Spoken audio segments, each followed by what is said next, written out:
Buenas tardes. Somos el grupo número 3 y vamos a hablar sobre choques. Continúa.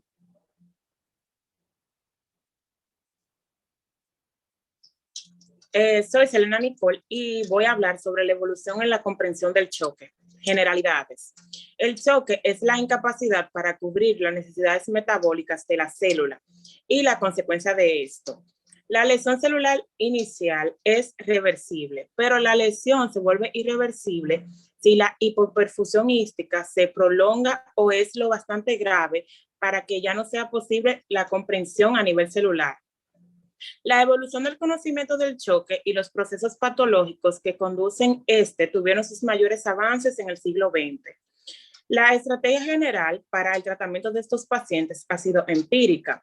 Asegura una vía respiratoria con una ventilación adecuada y la restauración del volumen vascular, además de la perfusión de los tejidos. Continúa, porque es la aparición de que el cuerpo intenta mantener el estado de homeostasis. Alfred propuso 4 categorías para el choque: hipovolémico, basógeno, cardiógeno y neurógeno. El choque hipovolémico es el tipo más común. Es considerado en consecuencia de la pérdida de volumen sanguíneo circulante. Puede deberse a la pérdida de sangre entera, que viene siendo el choque hemorrágico. Plasmas, líquidos intersticial es una obstrucción intestinal o una combinación de estos elementos. El choque basógeno es efecto de una atenuación de la resistencia dentro de los vasos de capacitación, que se observan a menudo en una septísima. El choque neurógeno es una forma del choque basógeno en la que la lesión de la médula espinal o la anestesia raquídea causan vasodilatación por la pérdida aguda de tono vascular simpático. El choque cardiógeno se atribuye a la falla del corazón como bomba, tal y como sucede en las arritmias o en los infartos agudos al miocardio. Continúa.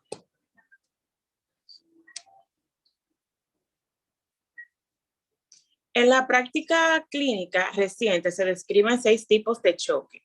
Está el hipovolémico, como ya lo mencioné, el séptico, ese es el vasodilatador, el neurógeno, cardiógeno, obstructivo y traumático. El choque obstructivo causado por embolia pulmonar o neurotórax, atención, origina una depresión del gasto cardíaco, consecuencia del impedimento mecánico en la circulación. No de una insuficiencia cardíaca primaria. En el estado del choque por traumatismo, la lesión del tejido blando y óseo indica la activación de las células inflamatorias y liberan los factores circulantes. Continúa. Definiciones y desafíos actuales. Una definición y un aborde moderno del choque reconocen que consiste en la perfusión inadecuada de los tejidos, marcadas por descenso en el aporte de los sustratos metabólicos requeridos y eliminación insuficiente de los productos de desecho. Esto implica fallas del metabolismo oxidativo que pueden incluir defectos en el aporte de transporte y utilización del oxígeno. Los desafíos actuales pueden incluir, más allá de la reanimación con líquidos, con base en los parámetros de valoración de oxígeno de tejidos y usar estrategias terapéuticas a nivel celular y molecular. Las investigaciones actuales se enfocan en identificar los fenómenos celulares que a menudo ocurren en paralelo o en la difusión orgánica, la irreversibilidad del choque y la muerte. Hasta aquí me parte.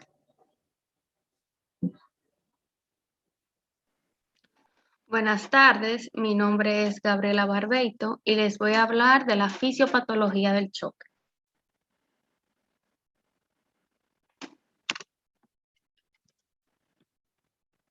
¿Me escuchan? Sí. Okay. Las respuestas fisiológicas iniciales en el choque están impulsadas por la hipoperfusión hística y el desarrollo de déficit de energía celular. El desequilibrio entre el aporte y las demandas celulares genera respuestas neuroendocrinas e inflamatorias cuya magnitud es proporcional al grado y duración del choque. Las respuestas específicas difieren con base a la causa del choque, ya que ciertas respuestas fisiológicas están limitadas por la alteración incitante. Las respuestas específicas de los órganos están dirigidas a mantener la perfusión en la circulación cerebral y coronaria, reguladas por los receptores de estiramientos y varorreceptores en el corazón y vasculatura, que son el seno carotídeo y callado aórtico. Los quimiorreceptores, las respuestas a la isquemia cerebral, liberación de vasoconstrictores endógenos, desplazamiento de líquido al espacio intravascular y recepción y conservación renales de sal y agua. La fase compensada del choque.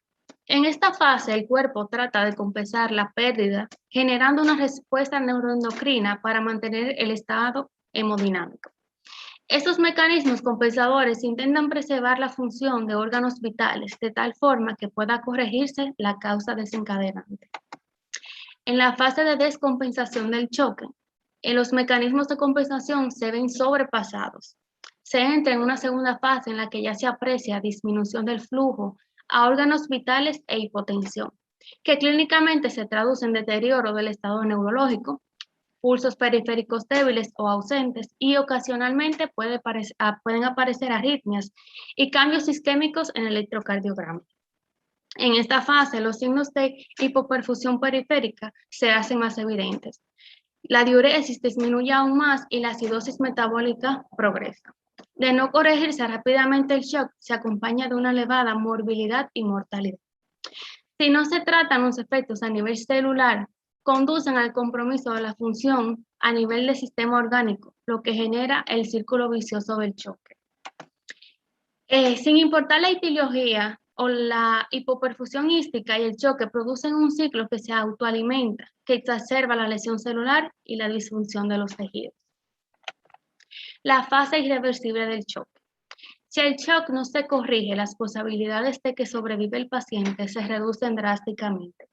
Y finalmente se entra en una fase irreversible, donde la reanimación es difícil y aunque inicialmente se consiga, el paciente desarrollará un fallo multisistémico y fallecerá. Respuestas neuroendocrinas y de órganos específicos de la hemorragia. La finalidad es conservar la perfusión al corazón y al cerebro, incluso a expensas de otros órganos o sistemas. Hay vasoconstricción periférica y se inhibe la excreción de líquido. Hay un control autónomo del tono vascular periférico y contractilidad cardíaca. Hay una respuesta hormonal a la lesión y agotamiento de volumen y mecanismos reguladores del flujo sanguíneo regional. La magnitud de la reacción neuroendocrina se basa en el volumen de la pérdida de sangre y al ritmo que se pierde. Hasta aquí mi parte.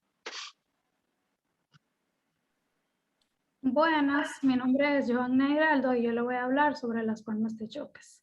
Los tipos de choques son hemorrágico, cardiógeno, obstructivo, vasógeno, traumatismo y neurógeno. Siguiente, por favor.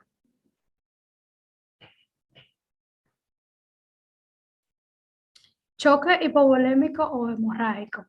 La causa más común del choque en el paciente quirúrgico o traumatizado es la pérdida de volumen circulizante por una hemorragia. La pérdida aguda de sangre suscrita a una disminución reflejada de la estimulación varorreceptores de estos receptores de estiramientos en las arterias grandes, que da lugar a la disminución o inhibición de los centros vasoconstrictores en el tallo encefálico, incremento de la estimulación de quimiorreceptores en los centros vasomotores y disminución del gasto por receptores auriculares de estiramientos. Tales cambios acentúan la vasoconstricción y la resistencia arterial periférica. Siguiente, por favor. Diagnóstico. Al inicio, el tratamiento del choque es empírico. Es necesario asegurar las vías respiratorias e iniciar la administración de volumen para restablecer la presión arterial al tiempo que se investiga la causa de la hipotensión. En un sujeto traumatizado y un enfermo postoperatorio, debe suponerse que el choque se debe a hemorragia mientras no se demuestre lo contrario. Pueden ser obvios los signos clínicos de choque en un paciente agitado e incluyen extremidades frías y pesógenos como taquicardia, ausencia o estabilidad de pulsos periféricos e hipotensión. Este choque clínico aparente resulta de una pérdida cuando menos de 25 a 30% del volumen sanguíneo. Sin embargo, es posible que se pierdan volúmenes considerables de sangre antes que sean obvias las manifestaciones clínicas típicas del choque. Por consiguiente, un individuo presenta taquicardia o hipotensión significativa, representa una pérdida importante de sangre y una descompensación fisiológica. Como vemos aquí en este cuadro, la respuesta clínica y fisiológica a la hemorragia se clasifican según sea la magnitud de la pérdida. Una pérdida hasta el 15% del volumen circulante de 70 a 700 mililitros en un paciente de 70 kilogramos, puede ocasionar pocas alteraciones en términos de síntomas obvios, en tanto que la pérdida hasta el 30% del volumen circulante, 1.5 litros, produce taquicardia leve, taquinea y ansiedad.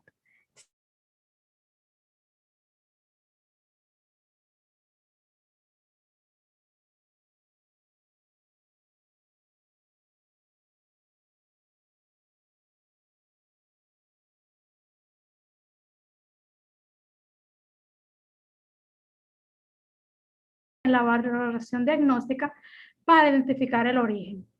En personas que no responden a los esfuerzos de reanimación iniciales, debe asumirse que tienen una hemorragia activa de grandes vasos en cursos y requieren una investigación quirúrgica de inmediato.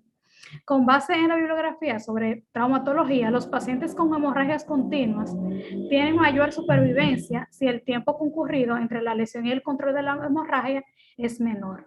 Las prioridades adecuadas en estos enfermos son asegurar las vías respiratorias, controlar el origen de la hemorragia y reanimación del volumen intravenoso. Siguiente, por favor.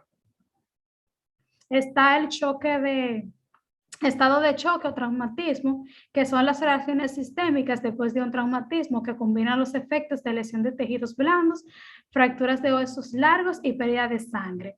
Es con claridad una agregación fisiológica diferente, la del choque hemorrágico simple. En el sujeto con un traumatismo cerrado es relativamente frecuente que se desarrolle insuficiencia de múltiples órganos, incluido el síndrome de insuficiencia respiratoria aguda, pero es raro después de un choque hemorrágico puro, como una hemorragia gastrointestinal.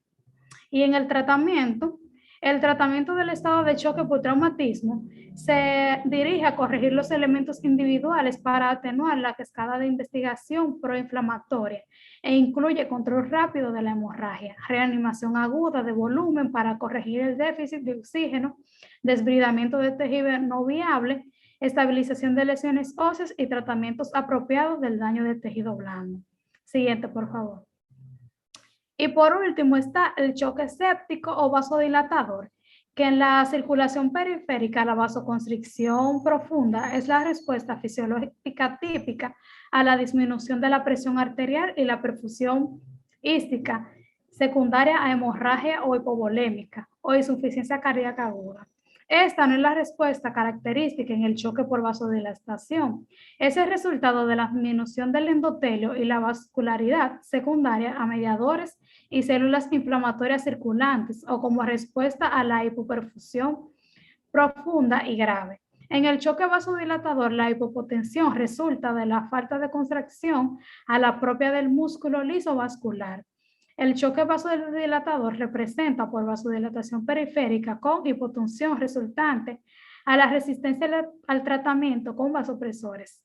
Por el otro lado están las causas del choque séptico y por vasodilatación, que son la respuesta sistémica a infección, inflamación sistémica no infecciosa, la pancreatitis, está las quemaduras, la anafilaxia, insuficiencia suprarrenal aguda, hipotensión grave prolongada, choque hemorrágico, choque cardiógeno y derivación cardiopulmonar, metabólica, acidosis láctica, hipóxica, intoxicación por monóxido de carbono. Siguiente, por favor. Y por último, el diagnóstico y tratamiento. En el diagnóstico, los intentos para estandarizar la terminología llevarán a establecer criterios para el diagnóstico de septicemia en un adulto hospitalizado, que incluyen las manifestaciones de la reacción del hospedador a la infección, además de la identificación del microorganismo agresor. Se emplean los términos de septicemia, septicemia grave y choque séptico para cuantificar la magnitud de la reacción inflamatoria sistémica. Los pacientes con septicemia, tienen daños de infección y asimismo signos sistémicos de inflamación como lo son la fiebre y la leucocitosis y la taquicardia. Y por otro lado, vemos que en el tratamiento, que son la valoración del sujeto en choque séptico, inicia con la revisión de permeabilidad de las vías respiratorias y la ventilación. Los individuos con embotamiento grave y los enfermos cuyo trabajo respiratorio es excesivo requieren intubación y ventilación para evitar un colapso respiratorio, como lo ocurre en la vasodilatación y la reducción de la resistencia periférica total que puede producir hipertensión. Hasta aquí es mi parte. Gracias. Buenas tardes, mi nombre es Erika García, matrícula 217-1240. Yo voy a continuar hablando sobre el tema tratado de formas de choque. Siguiente. Choque cardiógeno. Se define esta como una falla de la bomba circulatoria que conduce a reducción del flujo anterrógrado, hipoxia ística subsecuente con un volumen intravascular adecuado. Las tasas de mortalidad del choque cardiógeno son de 50 a 80%. La causa más común de este trastorno es infarto del miocardio agudo y extenso, un infarto más pequeño en un paciente con disfunción del ventrículo izquierdo también puede precipitar choque. Las causas del choque cardiógeno está como el infarto agudo de miocardio, falla de la bomba, complicaciones mecánicas, insuficiencia mitral aguda, comunicación interventricular, rotura de la pared libre, taponamiento pericárdico, entre otros más.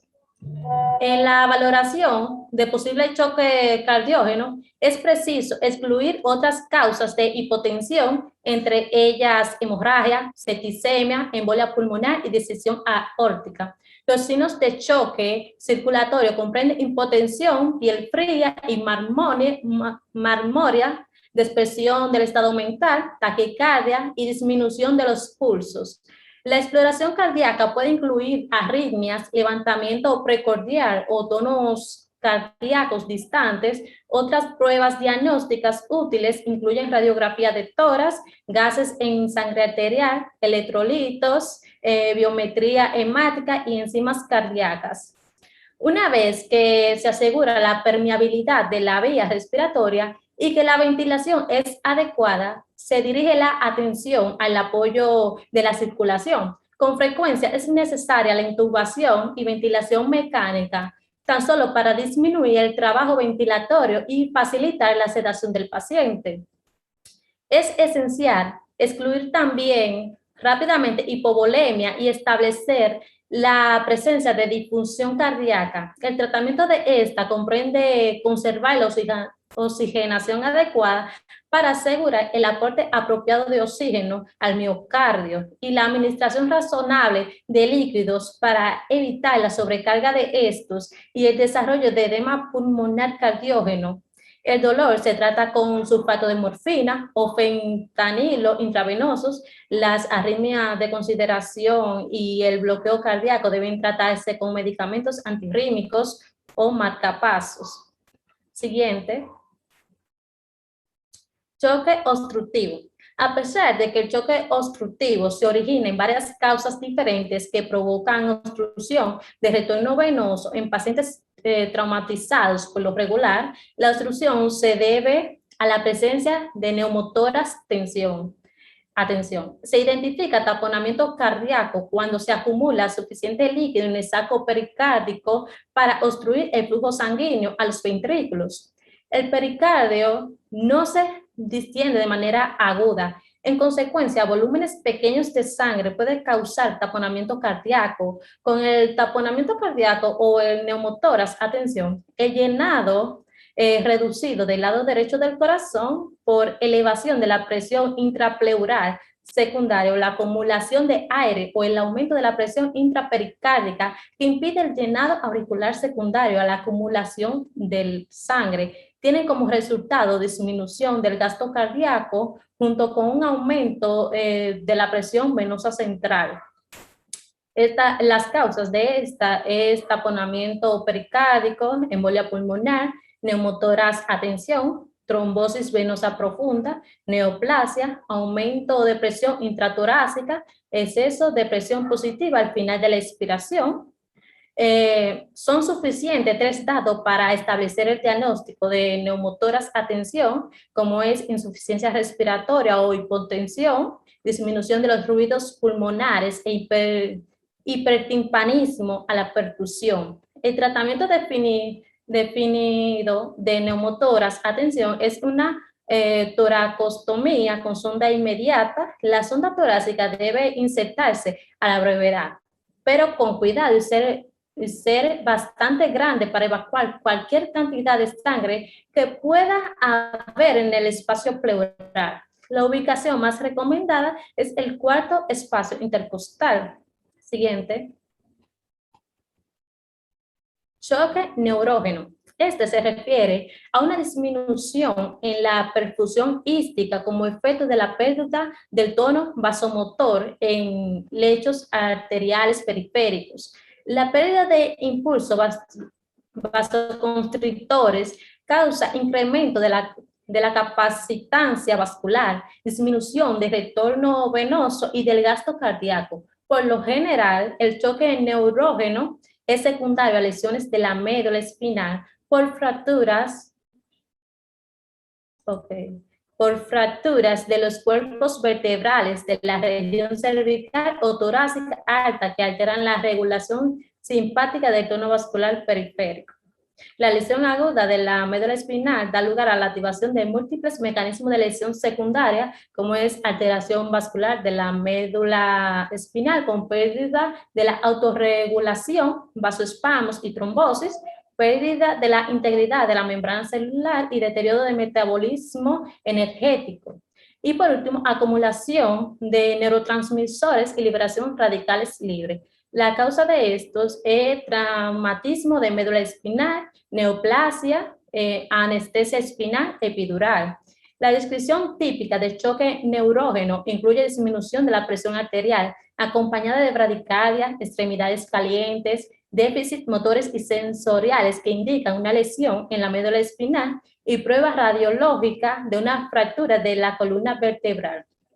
Una vez que se aseguran las vías respiratorias y es adecuada la ventilación, la reanimación de líquidos y la sustitución de volumen intravascular mejoran la perfusión en el choque neurógeno. Casi todos los pacientes en este estado responden a la sustitución del volumen intravascular sola, con mejoría satisfactoria de la perfusión y resolución de la hipotensión. Si la presión arterial del enfermo no responde a una reanimación de volumen adecuada, puede emplearse primero dopamina. Por lo regular se utiliza un agonista alfa puro como fenilefrina, o en personas que no responden a la dopamina, el tratamiento específico de la hipotensión casi siempre es breve, ya que de manera característica solo es necesario administrar vasoconstrictores, durante 24 a 48 horas. Por otra parte, es posible que hasta 14 días después de una lesión de la médula espinal ocurran arritmias cardíacas e hipotensión que ponen en peligro la vida del paciente. Gracias.